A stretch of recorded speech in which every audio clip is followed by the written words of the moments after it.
ফলতায় বিজেপির বিরাট জয়। প্রায় ৭০,০০০-এর উপরে ভোটে জিতে গেল বিজেপি। ওখানে দেবাংশু পান্ডা আর ওখানে জাহাঙ্গীর কয়ে আছে জানেন? ওখানে দ্বিতীয় স্থানে উঠে এসছে সিপিআইএম এবং তৃতীয় স্থানে উঠে এসছে কংগ্রেস। আর চতুর্থ স্থানে যে জাহাঙ্গীর, ওখানকার জেকে নামে পরিচিত, জেকে গুন্ডা নামে পরিচিত, সেই জাহাঙ্গীর প্রায় ৫,০০০ ভোট পেয়ে এখন চতুর্থ স্থানে আছে জাহাঙ্গীর। একবার ভাবা যায় যে টিএমসি এইভাবে পতন মানে কবে থেকে কেউ কল্পনা করতে পারে না।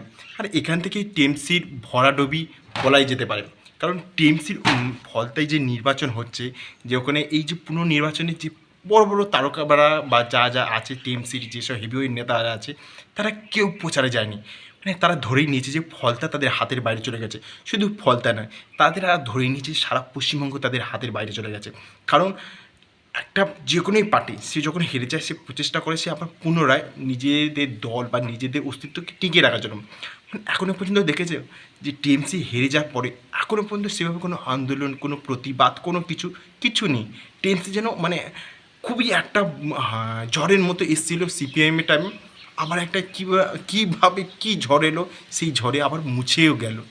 কোনো অস্তিত্ব নেই। টিএমসি যে পশ্চিমবঙ্গে একেবারে চলে যাবে, মানে বাম এসেছিল, বাম যখন যায় তারপরে তারা ফাইট করছিল এবং তারা হয়তো এখনও আবার ফাইট করে তারা এখনও দ্বিতীয় স্থানে উঠে এসেছে। কিন্তু টিএমসি পুরোপুরি নিশ্চিহ্ন হয়ে গেল, তাদের ফাইট করার মানসিকতাও চলে গেছে।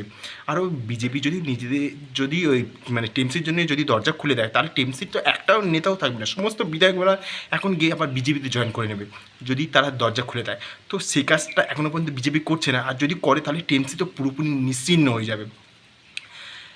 ৮০ জন বিধায়ক আসে, যখন প্রতিবাদ তারা করে ৩৫ জন বিধায়ক উপস্থিত থাকে বিধানসভার বাইরে। তারা একটা প্রতিবাদ মিছিল করেছিল আর কি, যেসব হকারদের উচ্ছেদ হয়েছিল সেই নিয়ে। মাত্র ৩০-৩৫ জন উপস্থিত ছিল ৮০ জন বিধায়কের মধ্যে। মানে ভাবা যায় যে এদের কীভাবে পতন হওয়া শুরু করেছে। মানে টিএমসি এখন দেখার পালা আছে যে কত তাড়াতাড়ি পশ্চিমবঙ্গ থেকে মুছে যাচ্ছে। এটা এদের যা গতি, এটা থেকে স্পষ্ট এরা কখনোই পশ্চিমবঙ্গে ফিরতে পারবে না, এটা একদম নিশ্চিত। এবার দেখতে পাবো যে আমাদের পশ্চিমবঙ্গে সবথেকে বিরোধী দল হিসাবে কাকে পাবো না, এখানে সবথেকে যে পুরানো একজন রাজনীতি দল ছিল সেটা হচ্ছে সিপিআইএম।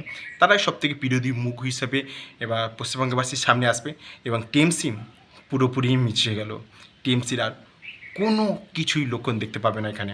মানে পুরোপুরি সংখ্যালঘু ভোটটা যেটা টিএমসি নিচ্ছিল, সেটা বাম এবং কংগ্রেসের মধ্যে ভাগ হয়ে গেল। 35% এরকম সংখ্যালঘু আছে ফলতার। তারপরেও সেই 35% তৃণমূল কংগ্রেস কিছুই নিতে পারলো না, সেটা ডিভাইড হয়ে গেল সিপিএম এবং কংগ্রেসের মধ্যে। তো কি বুঝলেন এটা থেকে, যে বেশি বার বেরো না, তাহলে ছাগল বা ঝড়ে এসে মুড়ি দিয়ে যাবে। এটাই হচ্ছে টিএমসির ক্ষেত্রে প্রযোজ্য। পুরোপুরি পশ্চিমবঙ্গ থেকে এটা নিশ্চিহ্ন হয়ে গেল।